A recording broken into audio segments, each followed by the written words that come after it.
Pokemon is a quarter of a century old and has gone through a lot of changes since Generation 1.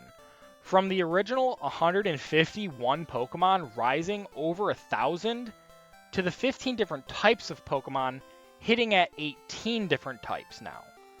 The most recent of these types came to us back in Generation 6 in the Kalos region when they introduced to us the Fairy type Pokemon. But before the Fairies, two different typings came to us back in Generation 2 when they introduced to us the Steel and Dark type, which came with some pretty strong and cool Pokemon such as Steelix and Tyranitar.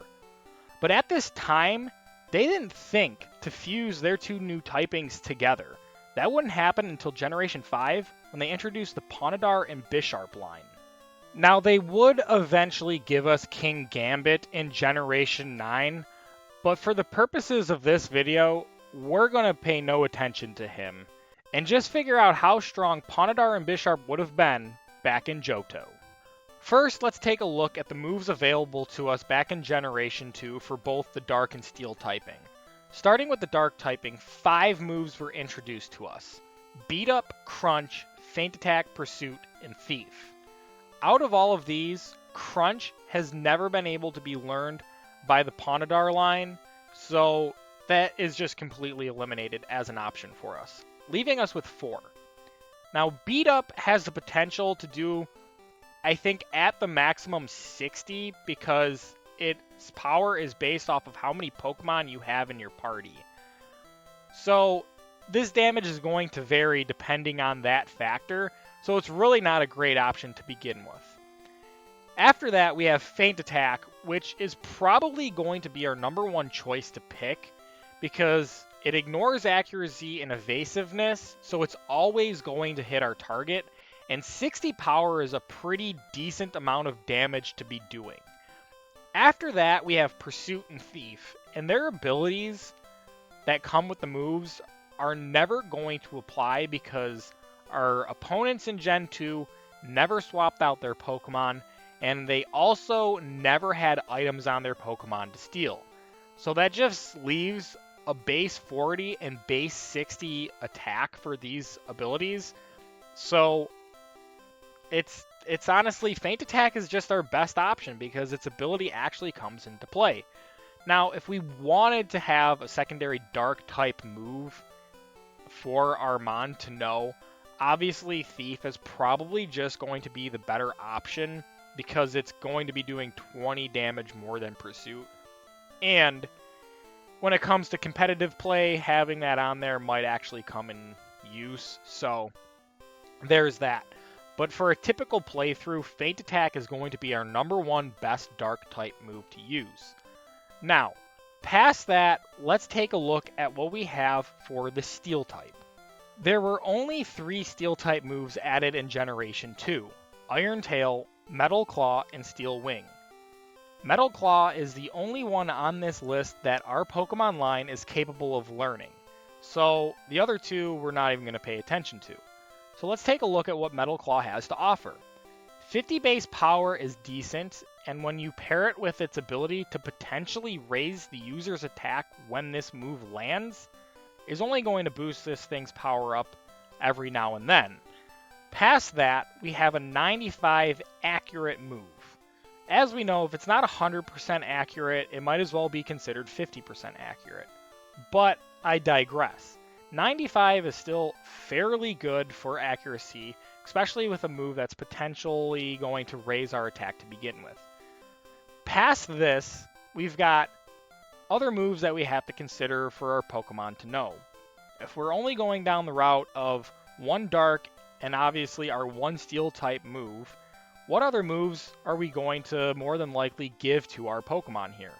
Our best option for a different type move here is going to be Slash. With 70 base power, 100 accuracy, and a higher chance of landing a critical, this is going to be our go-to move against any Pokemon that isn't weak to our Dark or Steel type moves.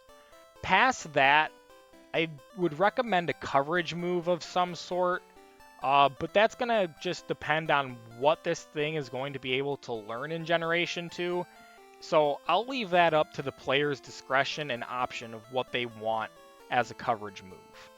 Now let's talk about where I think it would be reasonable for us to find these Pokemon out in the wild.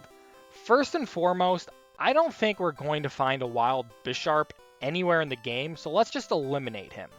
Let's just take a look at where we could potentially find a Pawniardar where it's not too late in the game to pick up as an option and still something that we're going to want on our team.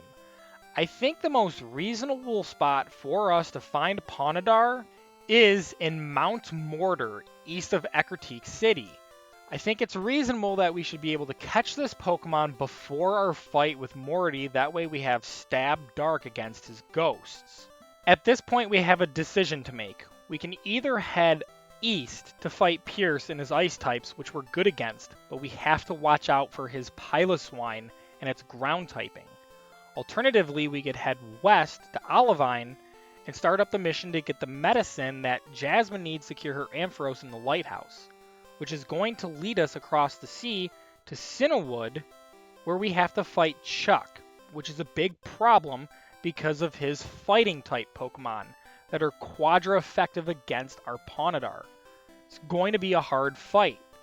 And afterward, we have to head back to Olivine to fight Jasmine and her steel typing, which is going to be a problem because Steelix has ground to use against us.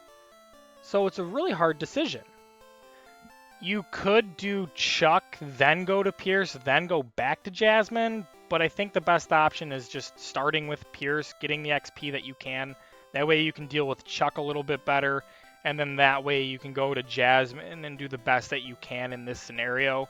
But I think that's probably the best option for us to do here. This is the most difficult part of the game with this Pokemon, but afterward it's not that bad.